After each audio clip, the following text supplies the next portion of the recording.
is Brianne, and I'm going to be your nurse today. The first thing I'm going to do is provide some privacy and do some hand hygiene. And I'm going to ask you your name and date of birth, and I'm going to check it with your wristbands. Tasha, 128. Okay, great. Thank you. So I want to start by doing a couple assessments that were ordered by your provider, and I'm going to start with the cardiac assessment. And I just want to ask you, do you have any chest pains that you've had recently? No. Okay, great.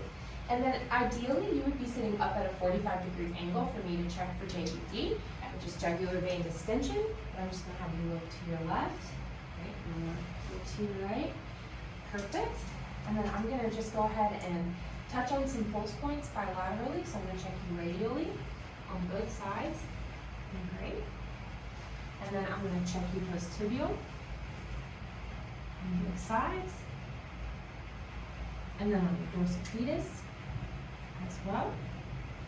Okay, and while I'm down here, I'm just going to check for edema, which is also known as swelling. So I'm just going to start from your most distal point and work my way up. Okay, I'm going to do the same thing with your arms, if you could just stick them out for me. Okay. I'm also going to check the capillary refills as well. And they're both less than 2 seconds, which is perfect. So now I'm going to go ahead and just listen to your heart sounds. So I'm going to start at the aortic. And then I'm going to go to the pulmonic. And then I'm going to go to the Erb's point. And then I'm going to go to the tricuspid.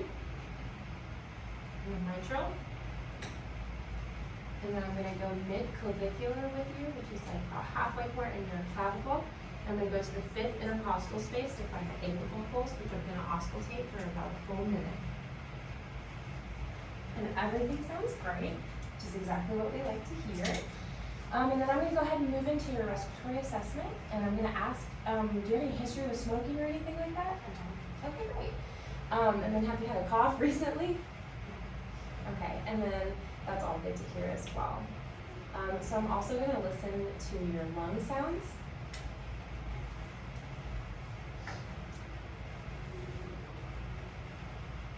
So I'm going to listen to your right upper lung, and your left upper lung, and then your right middle lung, and your left upper lung.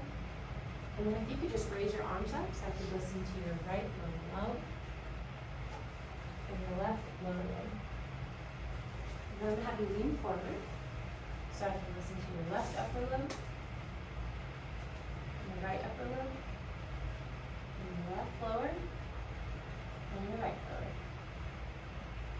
And ideally, you would be taking a deep breath with each placement of my stethoscope, and this would all be in fair scan as well. So that all sounds great, and then I'm just going to ask you a couple questions. Do you know who our president is?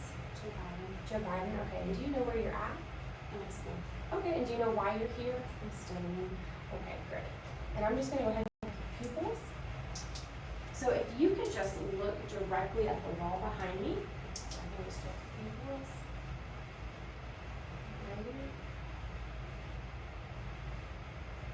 Awesome. Okay, great. Your pupils look round and they respond to light, and they are accommodating to light as well, and they're reactive, which is what we like to hear. So do you mind if I touch you? Okay, I'm just going to assess your head and make sure that there's no protrusions or lesions or anything like that. Everything feels good. And your ears are symmetrical to your eye line, which is great.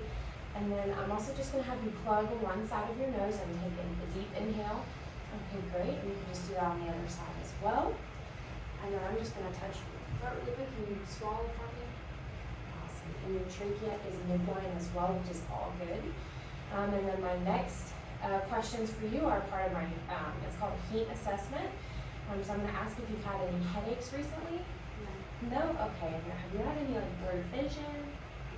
No? Okay. Is there any ringing in your ears? No? Okay. And then have you had any problems breathing? No.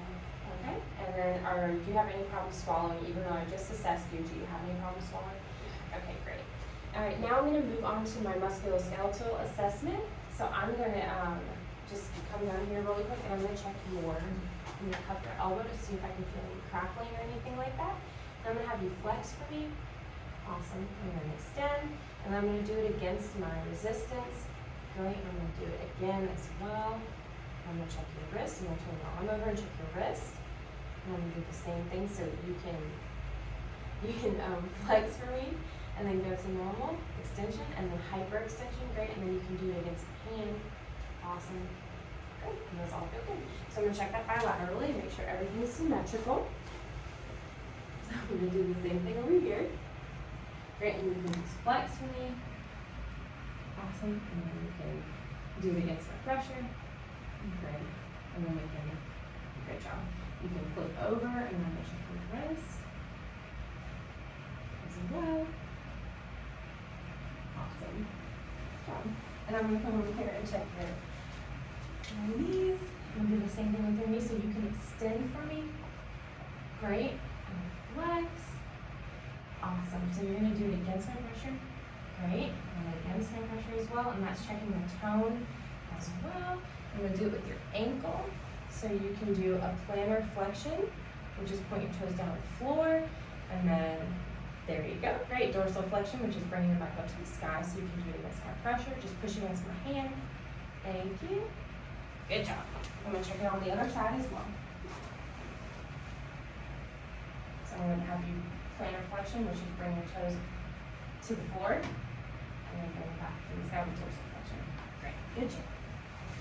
There's a couple of other things I wanted to. Did I already teach you about the incentive spirometer yet? Mm-hmm. Okay, great. I'm going to teach you about the incentive spirometer.